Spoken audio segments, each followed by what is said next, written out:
Assalamualaikum warahmatullahi wabarakatuh. Hai sahabat sekalian, jumpa lagi dengan saya Mas Irfan.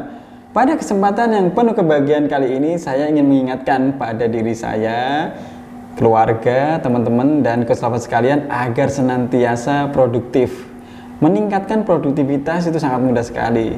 Anda terus lakukan hal-hal yang positif, maka produktivitas diri Anda akan meningkat dan kapasitas pun juga akan naik dan terus naik.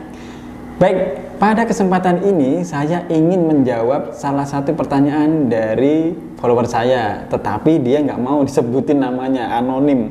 Tapi kalau saya lihat dari profilnya ini kayaknya cowok. Pertanyaannya begini, Mas, saya punya uang, akan tetapi saya bingung mau nikah dulu atau buat beli rumah. Oke, ini pertanyaan yang biasa dilontarkan oleh anak milenial yang barusan punya duit, barusan kerja gitu ya, sehingga pantas kalau mereka agak galau dan butuh banyak support serta masukan.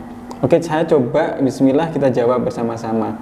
Setidaknya menurut saya ada 3 tips ya yang harus dilakukan dan harus mendapatkan informasi yang objektif. Yang pertama adalah kita harus tahu kapan rencana pernikahan.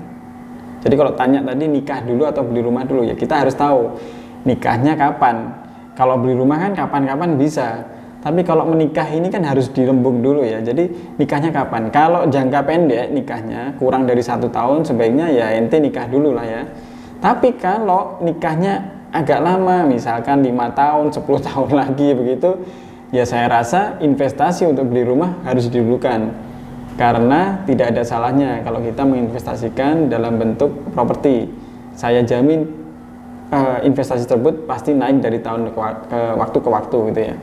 Oke, kemudian kalau nikahnya dalam jangka waktu yang singkat, misalkan kurang dari 1 tahun begitu, nah ini tips yang kedua, sebaiknya Anda komunikasikan dulu dengan calon pasangan Anda atau keluarga dari pasangan Anda, sehingga ketika Anda sudah menentukan kapan waktunya itu, budget yang sudah Anda miliki itu tidak blunder. Artinya begini, siapa tahu nih dari pengalaman teman-teman saya sebelumnya, itu rata-rata biasanya dari mempelai wanita itu sudah mempersiapkan tanah, sebidang tanah untuk dibangun. Nah, nanti yang bangun biasanya mempelai pria. Sehingga bagi Anda misalkan yang punya pasangan dan anak dari juragan tanah, ya saya kira ini bisa dipertimbangkan. Jadi siapa tahu bisa dikolaborasi dari hasil rembuk tadi, siapa yang menyediakan tanah dan siapa yang akan membangun rumahnya.